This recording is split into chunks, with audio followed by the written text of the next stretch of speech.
walked on the banks of the Tin Can Banana Dock and sat down under the huge shade of the Southern Pacific locomotive to look at the sunset over the Box House Hills and cry.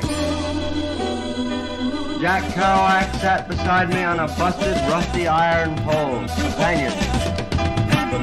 We thought the same thoughts of the soul, bleak and blue and sad-eyed, surrounded by the gnarled steel roots of the tree of machinery. The oily water in the river mirrored the red sky. Sun sank on top of fine old Frisco Peak. No fish in that stream. No hermit in those mounts. Just ourselves, roomy-eyed and hung over like old bums on the riverbank. Tired and wily. Look at the sunflower, he said. There was a dead gray shadow against the sky, big as a man, sitting dry on top of a pile of ancient sawdust. I rushed up and chanted. It was my first sunflower. Memories of Blake, my vision, Harlem. And hells of the eastern rivers, bridges flanking Joe's greasy sandwiches, dead baby carriages, black threadless tires forgotten and unretreaded, the poem of the riverbank, condoms and pots, steel knives, nothing stainless, only the dank muck and the razor-sharp artifacts passing into the past. And the gray sunflower poised against the sunset, crackly, bleak, and dusty with the smut and smog and smoke of olden locomotives in its eye. Corolla of bleary spikes pushed down and broken like a battered crown. Seeds falling out of its face, soon to be toothless mouth of sunny air.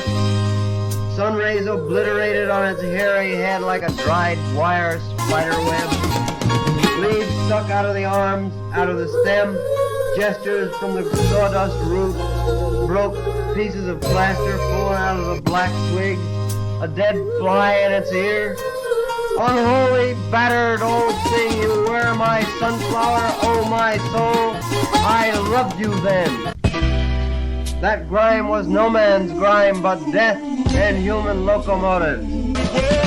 All that dress of dust, that veil of darkened railroad skin, that smog of cheek, that eyelid of black misery, that sooty hand or phallus or protuberance of artificial worse than dirt, industrial, modern, all that civilization spotting your crazy golden crown, and those blear thoughts of death, and dusty, loveless eyes, and end, and withered roots below, in a home pile of sand and sawdust, rubber dollar bills, skin of machinery, the guts and innards of the weeping, coughing car, the empty, lonely tin cans with their rusty tongues, alack, what more could I name?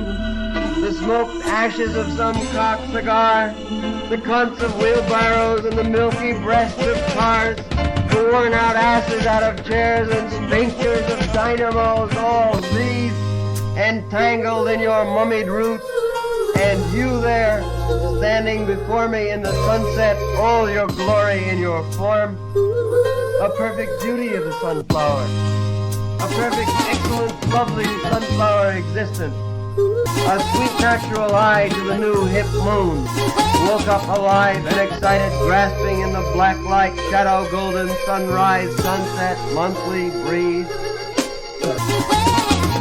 How many flies buzzed round you, innocent of your grime, while you cursed the heavens of the railroad and your flower soul? Poor dead flower, when did you forget that you were a flower? When did you look at your skin and decide you were an impotent, dirty old locomotive? The ghost of a locomotive. The specter and shade of a once powerful, mad American locomotive. You were never no locomotive, sunflower. You were a sunflower. And you, locomotive, you are a locomotive. Forget me not. So I grabbed up the skeleton thick sunflower and stuck it at my side like a scepter, and deliver my sermon to my soul, and Jack's soul too, and anyone who'll listen. We're not our skin of grime. We're not our dread, bleak, dusty, imageless locomotive. We're all beautiful golden sunflowers inside.